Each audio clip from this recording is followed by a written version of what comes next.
Overvaluing people's homes makes no sense because it makes them harder to sell. And if they're harder to sell, agents don't earn any money from that. So why do agents do it? This video is a brief explainer for everyone buying or selling or involved any other way in the moving industry to understand the more complicated than you think reasons why overvaluing happens and why most agents don't actually want to do it, but are left with little or no choice. So the title of this video is The 3 Types of Overvaluing Agent. And this is an oversimplification, but I think for people who are new to the industry and are trying to move house and can't understand why it's so difficult, overvaluing is, as far as I'm concerned, by far and away the #1 biggest cause of moving frustration. It is the root cause of most of the reasons why properties either don't sell at all or deals fall through. But there are a huge number of misunderstandings about it. Now, the first one I want to dispel, this myth I want to dispel, is that agents just want house prices to go higher and higher and higher. That's not true at all. And that's agents don't set the prices, sellers set the prices. And the more overvalued a house price is, the harder it is for an agent to sell it, the less chance they have of actually earning any money, and they run the risk of doing months of work for nothing. And that happens much more than anyone realizes. So I'm going to give you a very quick rundown of the 3 different kinds of agents that do this. So the first kind are the ones who are knowingly, deliberately, and with impunity, knowingly overvaluing. And their mantra is, tell the seller whatever they need to hear just to get the instruction. Now you might think, well, hang on a second, if that means they can't sell the property, why do they do it? It's a really good question. And a lot of other agents make the mistake of thinking that overvaluing is a profitable venture for any agent, but it's not, but it is for some. Now, let's take some of London's biggest agents, okay? Let's call them, let's imagine this company is called Dextons. Now, Dextons, who between them have the vast majority of the London market, they are by far the biggest agents, actually only sell less than 1 in 3 of the properties they list. But if they don't get paid, Charlie, why would they do that? Because very large businesses like that command eye-watering referral fee income from financial and legal service providers. And they make a lot of money from those extra income streams, whether they sell homes or not. That's part number 1. Part number 2, by having what appears to be a very large inventory of property, they attract a lot more buyers and a lot more sellers to their businesses who think, well, they must be good. I mean, look, they wouldn't have all this property in their books if they weren't good, would they? That's a massive mistake as well. But by looking busy, there's this mantra among agents, which is boards breed boards. And to an extent, that's true, but for the wrong reasons. So if you see loads and loads of for sale boards with one agent, you think, well, they must be a really good agent. But actually, what you should be looking for is sold boards. Now, this first kind, what I call the deliberate overvaluing agent, that's kind number 1, type number 1. Why do they do it? They do it because it's really simple. They tell a seller, we can get you more for your house than anyone else. Name your number, we can get it. I mean, I'm exaggerating, but that's basically what happens. They also go, and on top of that, we've got a really, really low fee. We'll get you loads of money. We'll charge you a low fee. Just sign here.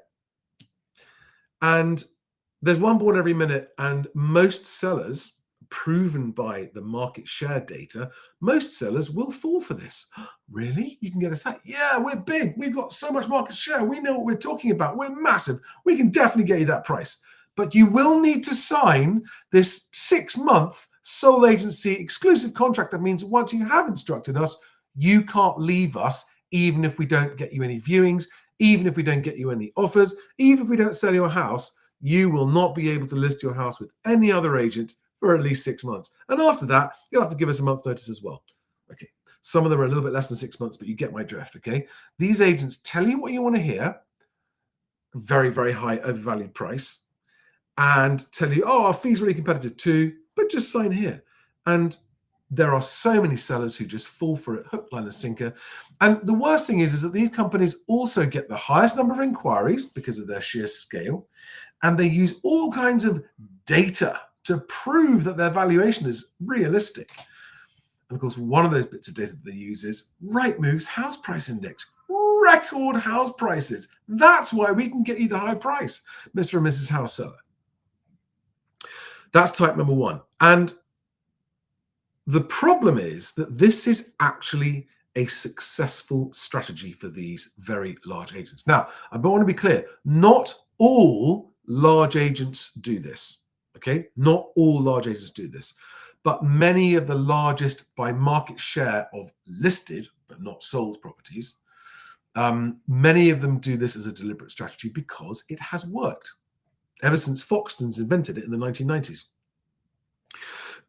Now, unfortunately, the problem is it's such an effective strategy that, and when you invite three of these companies around and they all basically tell you the same thing, as a seller, you think, well, they can't all be wrong. They can't all be overvaluing my home, can they?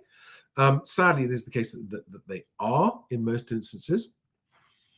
And this creates a real problem for the second type of overvaluing agent.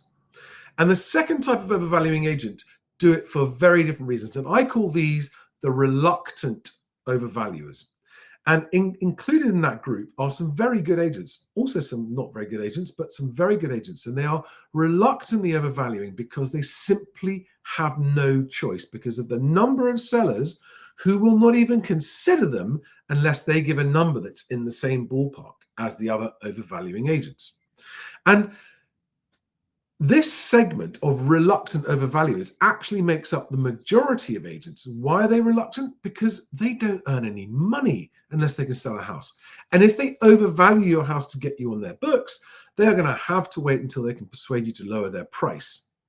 Now, they really are.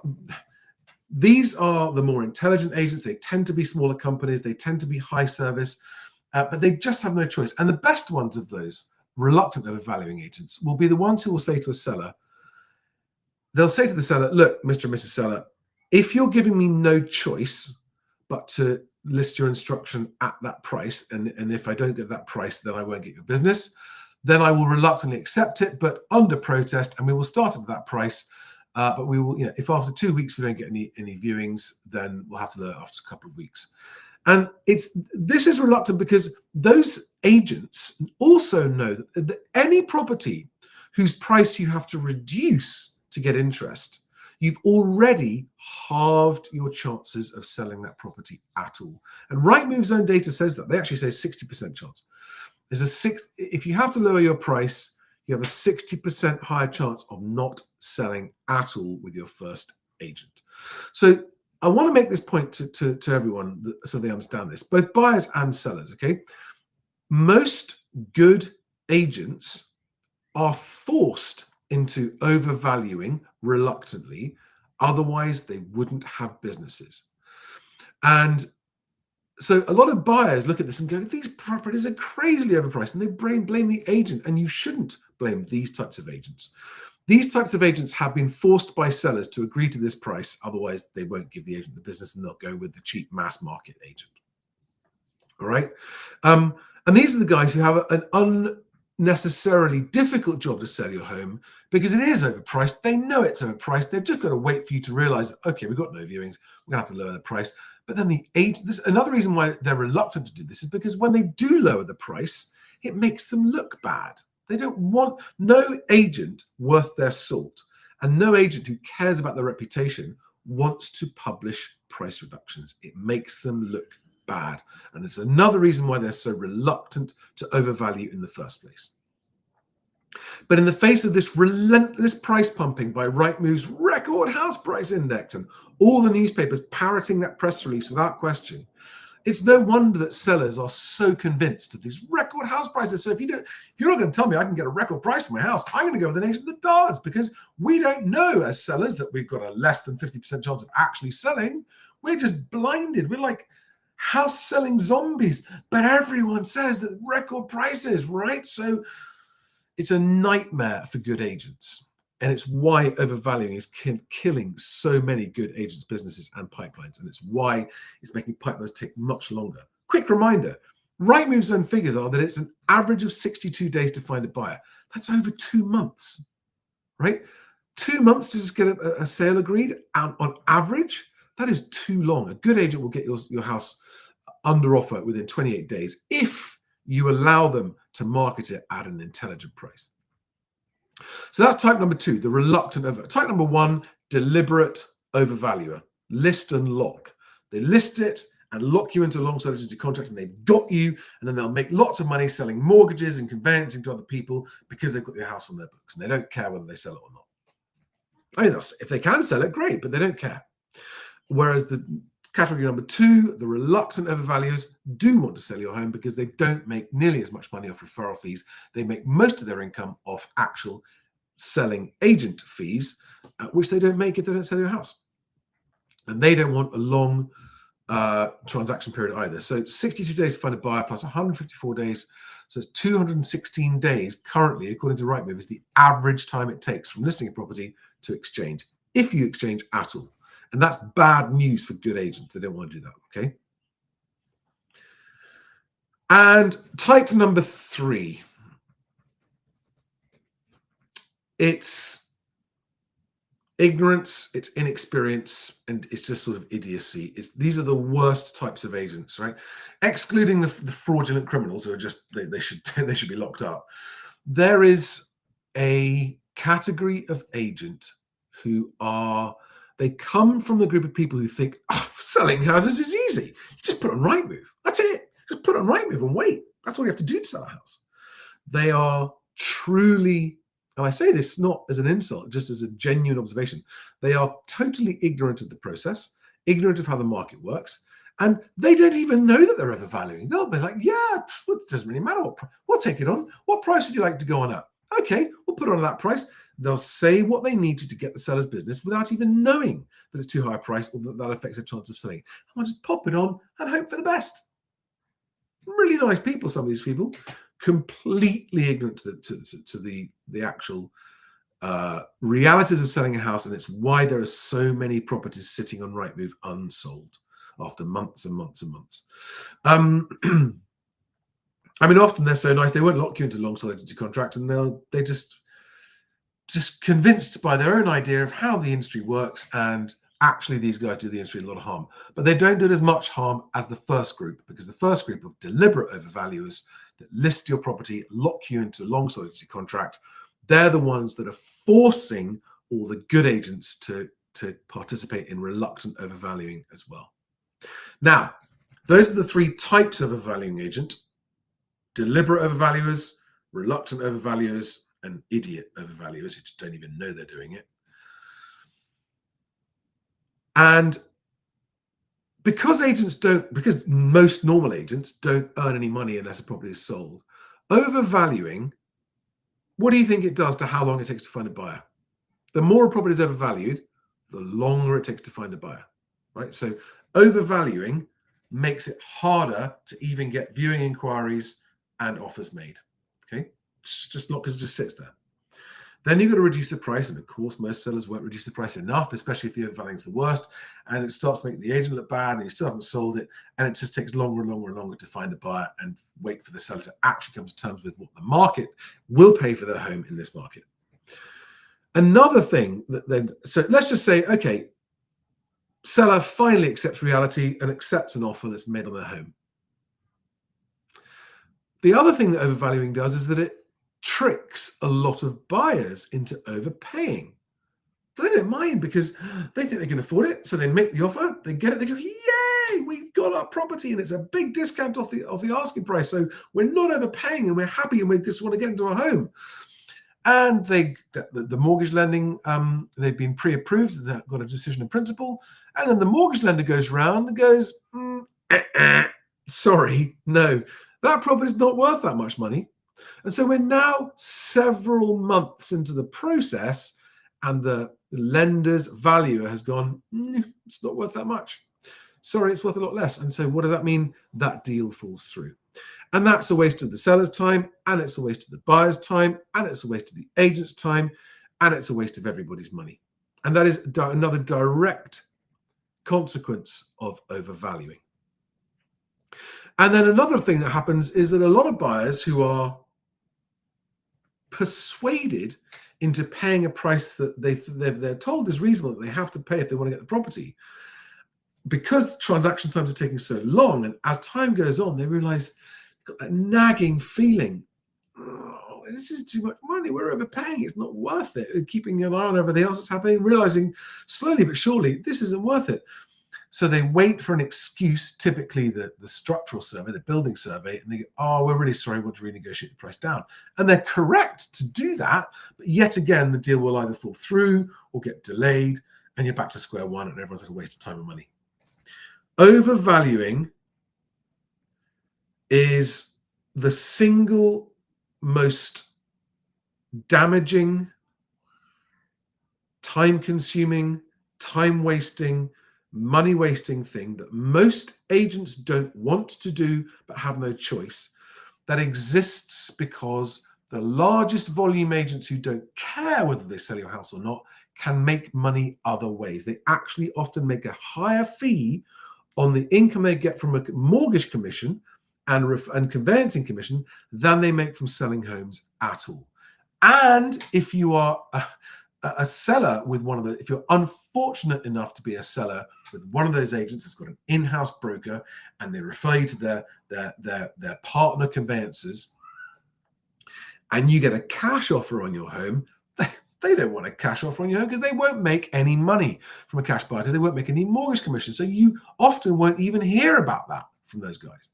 And it is this practice, this deliberate overvaluing, listing your property, locking you into long solidity contracts so that they can then just milk mortgage referral commissions and the conveyancing referral commissions for as long. They don't care how long your property sits in the market. They do not care. It makes their inventory look big, and most buyers, and most sellers don't bother to go and check how long have this agent's properties been sitting on the market. And if they did, they'd probably realize actually that's not a good agent to choose. All right, guys, I hope that's helpful. I just wanted to do a quick one and just give you the background context of overvaluing. It only works for a small number of very large companies who are able to monetize your listing in other ways other than selling it. Do we have any quick questions on this? Congratulations, Naida. You sold your house, completed on May 30th. You completed May 30th. Fantastic news.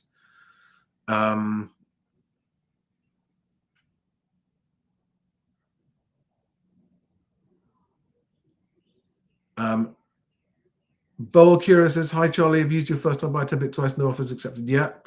Doesn't always work, but keep going. Saw a post recently where you said 1 in 3 offers fall through. Is that consistent? 1 in 3 accepted offers. I mean, it's always that. At the moment, it's actually higher on average. Good agents won't have that problem because they will not accept flaky offers or overvalued offers. They'll get a property sold at a good price. But yeah, 1 in 3 to 1 in 2 agreed offers falling through at the moment, and they're taking 7 months in total, or 5 months between offer accepted and exchange. Patricia T, hi there. Overvaluation increases when times are desperate. Yep. Tina Fey, how does overvaluing ruin deals? I think I've answered that question now, Tina. But just to recap, it ruins deals because a buyer with a mortgage offer who's agreed to pay an overinflated price, which is too high, will then have the deal scuppered because the lender will say, no, that's overvalued. And I had a mortgage broker contact me yesterday saying 3 out of 5, that's 60% of their new purchase mortgage applications are being downvalued.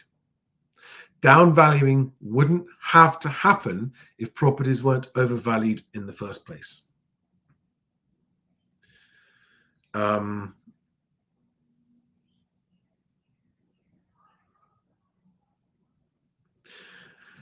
I like borrowing things says we should be able to calculate fair value for the housing market based on price to earnings and the cost of borrowing. The trouble is every single property has a unique value. Even two identical properties next door to each other will have a different value based on the interior condition. I mean, even based on something like the smell. If one house has been lived in for 10 years by a family with lots of dogs and they've been smokers and they've smoked in their house full of dogs, wet dog smell, and the other house has been lived in by someone with a sort of cleaning compulsion, where it smells amazing and it's fresh and nice, that is something that will not come across in the photographs. It will not come across in the description, and it will not come across until people go and view the property. And when it does, guess what happens? One of those two identical properties will sell for a lot more than the other one.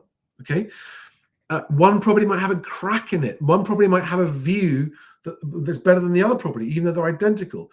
One of them might have different kitchens. One of them may be been lived in by someone who's put in a fantastic high-tech room-by-room central heating system that means that their heating bills are much lower. The list goes on and on and on and on about reasons why two identical properties in the same street can have substantially different values. You're talking plus or minus 10%, so a total of 20% difference of two identical properties based on circumstances. One of them might have horrible neighbors with rusty scrap heap cars outside their driveway, and the other one doesn't, right? That will affect it, and it won't be in the photographs and it won't be in the description. The list goes on and on and on and on. You cannot value homes with an algorithm. I know people do, but it just doesn't make sense. And it's why for an individual seller and an individual buyer, it comes down to the unique set of circumstances of your home and the unique circumstances you have of why you're moving. Those are the things that will affect the final sale price of your home. And for buyers as well, you've got to get out and you've got to view. And you've got to base your viewing based on that unique property's circumstances, specification, condition, neighbors, view, all those things. Okay. Michelle says, my neighbor has just put up his bungalow for sale at a ridiculous price. See, these are often good people, but they read the media, and month after month after month after month, Rightmove says house prices record, they're higher, they're going up when they're not. And it's not unfair for those sellers to believe all this stuff. The industry as a whole does this relentless price pumping that makes people absolutely sure of their property's value. And of course, a lot of sellers who do have a house full of smelly dogs and smoking, and they haven't touched on the paintwork and the bathroom's got black mold in it and all those kind of things, they will not factor those things into the pricing of their home. And they'll see the neighbour's home on the market for £250,000. Think, well, our house is nicer than theirs because we've got a better view, so ours is going to be £260,000. Yeah, but theirs hasn't got black mold in the bathroom, and theirs doesn't have stinky dogs and stinky ashtrays and stuff. They've looked after the house better than you have, so your house won't be worth it. And poor agents, it's so hard. You can't, as an agent, say to a seller, I'm really sorry, your house stinks. And that's going to affect the sale price. But if you're a seller, you need to listen to those hints. If an agent says, yeah, maybe we could get some air freshener in here. that's a hint that, you might have a stinky home. And we're funny things, humans. We don't notice the stinkiness of our own homes. We think it smells like home. But to other people, oof, you ever got into someone's car and gone, oh, that's a really smelly car, but the owner doesn't notice? I've been guilty of that in my own car when I had a dog, funnily enough.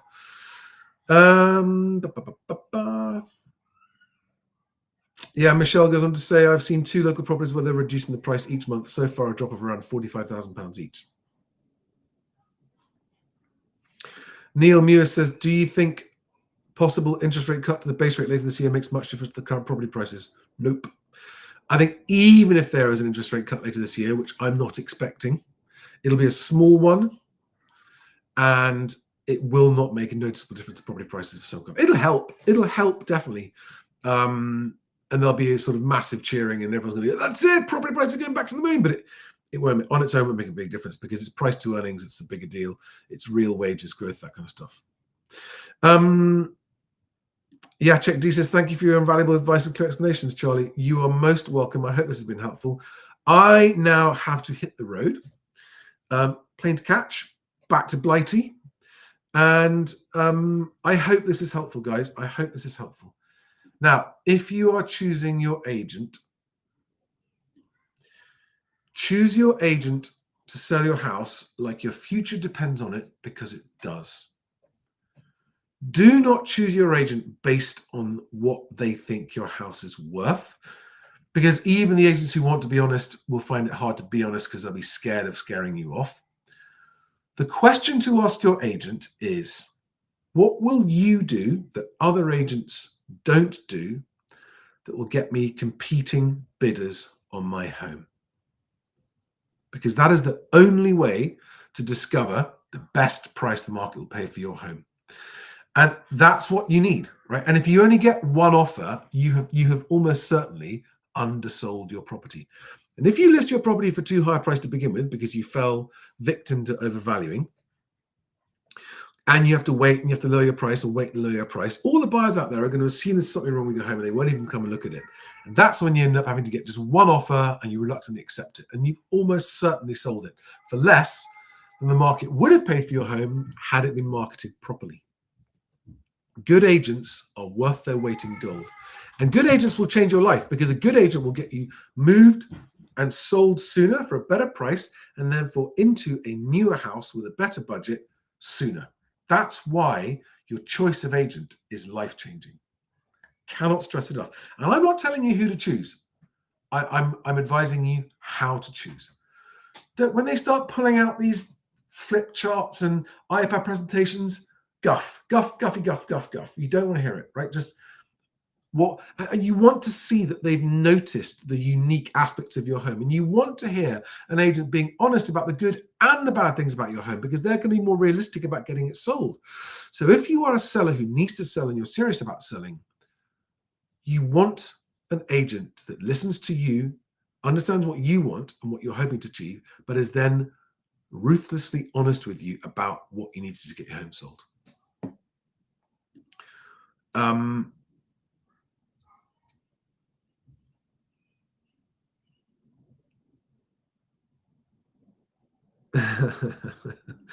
Rocco Bruno. Hello, Rocco. That's a fresh name on YouTube. Welcome to the channel.